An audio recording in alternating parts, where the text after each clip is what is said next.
BBC commentator by day, poker player by night? Boris Becker definitely wasn't a secret agent, but he was for sure leading a double life that would eventually lead him down a rabbit hole of bad choices and straight into the waiting arms of a jail cell. So let's dive right into the story of how a series of bad decisions landed Boom Boom Boris in jail. Chapter 1. Boris Becker Unmasked. Unraveling the Enigma. Back in July of 1985, when many teenagers were still sneaking out of their homes to see their girl or boyfriends, Boris was on the court, making history by becoming the youngest Wimbledon men's singles champion at the age of just 17. Boris was born on November 22, 1967, in Lehmann, West Germany, now Germany. And before the German could ever become an adult, he'd achieved the unthinkable. Boris's face and achievement was now being slapped on every German newspaper available for purchase. But to understand why this was such a big deal, you need to understand that Boris was the only unseeded player at the start of the competition, which means that Boris was not ranked in the top 16 players by the competition's organizers. Talk about a sheep being fed to a pack of wolves.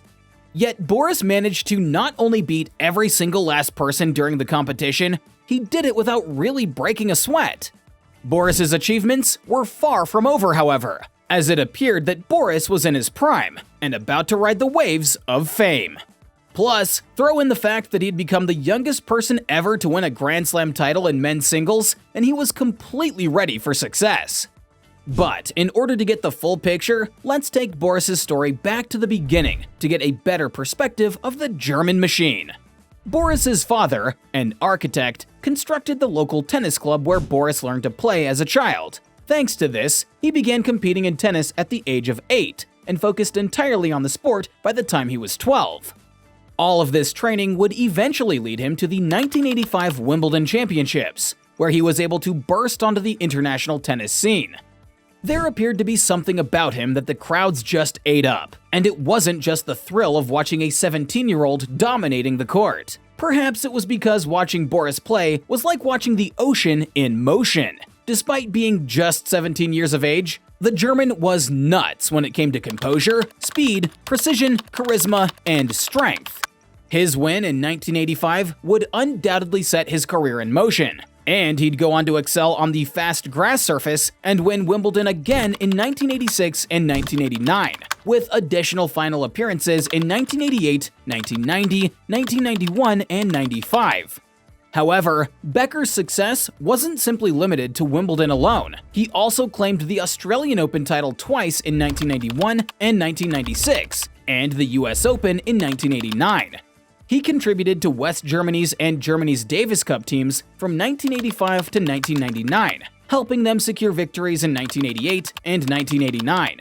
And in 1997, he took on the role of the team's manager and won an Olympic gold medal in doubles at the 1992 Barcelona Games. And by the time Boris chose to retire from professional tennis in 1999, he'd already won 49 singles and 15 doubles titles. Following his retirement, he ventured into various business endeavors, working as a TV commentator, and even coached Novak Djokovic from 2013 to 2016, during which Djokovic secured 6 Grand Slam titles.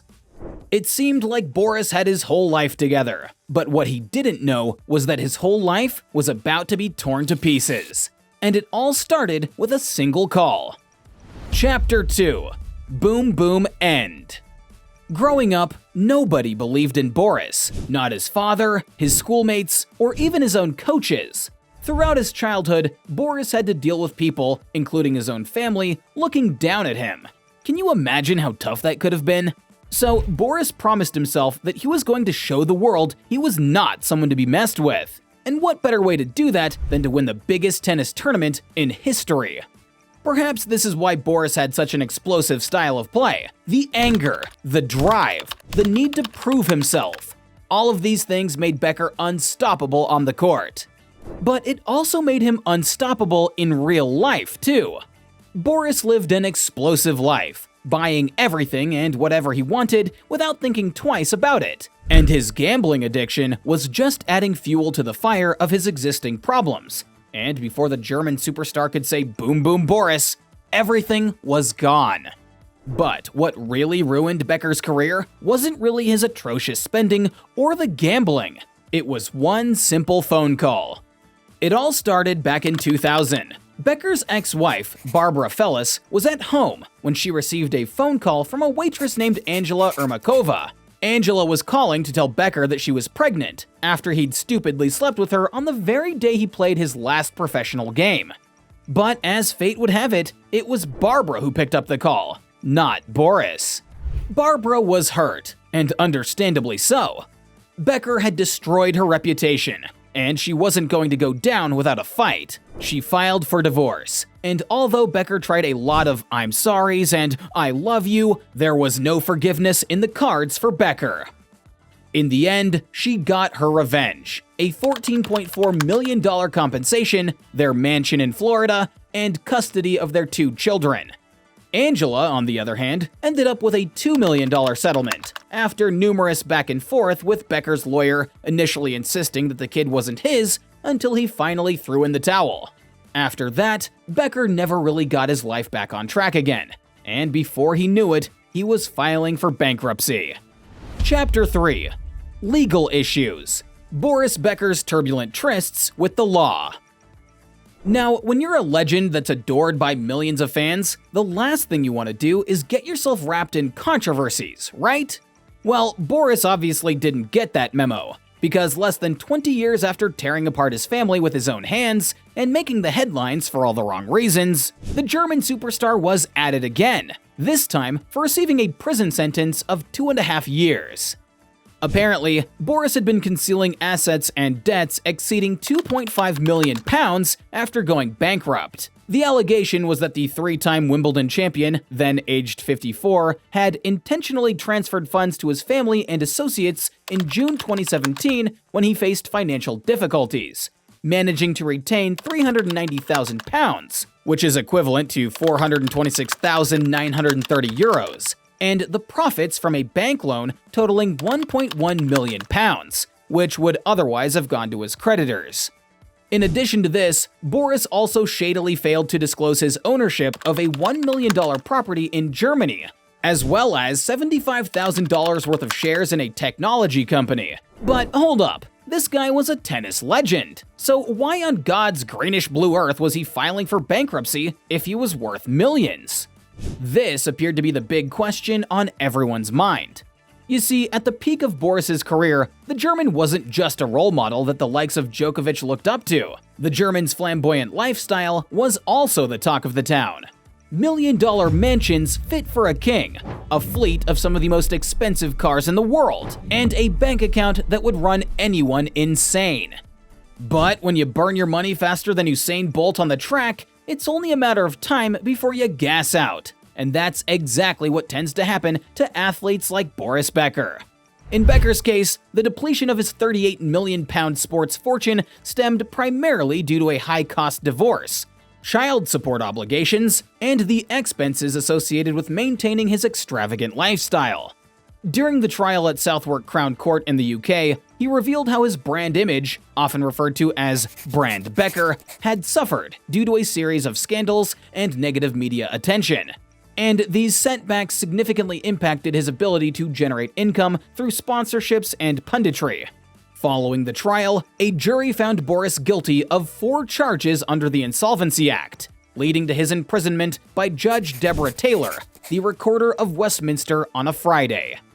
Judge Taylor observed that Boris was in disarray when the bankruptcy order was first instituted, but criticized his lack of remorse for his actions, stating that he had not exhibited humility despite the humiliation he may have experienced. She instead noted his tendency to use his advisors as a protective shield and his reluctance to actively engage in the bankruptcy proceedings. Jonathan Laidlaw QC, Boris's defense barrister, jumped into action and passionately pleaded with the judge not to incarcerate his client, emphasizing that the German tennis legend was financially ruined and might never be able to work again. He described his client's current situation as a tragic downfall, going ahead to emphasize the extent of his suffering, which he claimed was a punishment no other bankrupt individual in the country was likely to endure.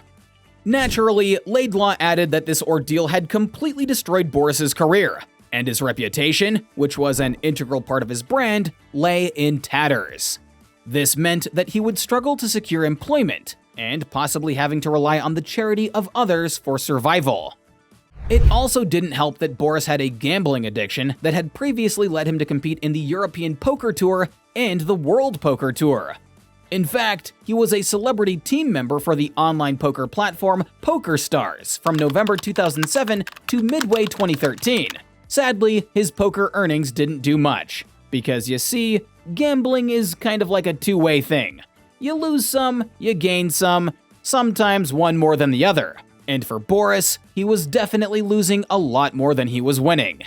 At this point, you might feel some sort of pity for Boris, considering how he'd gone from living at the top of the world to begging to be given a lenient sentence. However, prosecutor Rebecca Chalkley wasn't having any of it though. She accused Boris of a deliberate and dishonest effort to conceal his assets and debts, diverting money to third parties with the clear intention of keeping it out of reach from creditors and the estate. She argued that he had manipulated the system with bad faith and urged the judge to impose a sentence that would act as a deterrent. She highlighted how the bankruptcy process functions effectively only if individuals are truthful and provide complete information, something that Boris had failed to do, and had instead tried to scheme his way out of trouble by hiding some of his assets. On the day of the sentencing hearing, Boris arrived at the court with his partner, Lilian de Carvalho Montero, in a black taxi. His son Noah brought his father's possession in a Puma bag to the court at the commencement of the hearing. It was a sad sight to see. This was a man that had the whole world in the palm of his hands. Now, everything that was left to his name could fit in a small, tiny bag. In the end, Boris was given 2.5 prison sentences, and with that, Boris had gone from the top of the world to living in a cell with other criminals. Now, there is a lot to learn from this story, but what are you taking away from all of this? Don't forget to like, share, and subscribe to learn more interesting things about your favorite tennis players.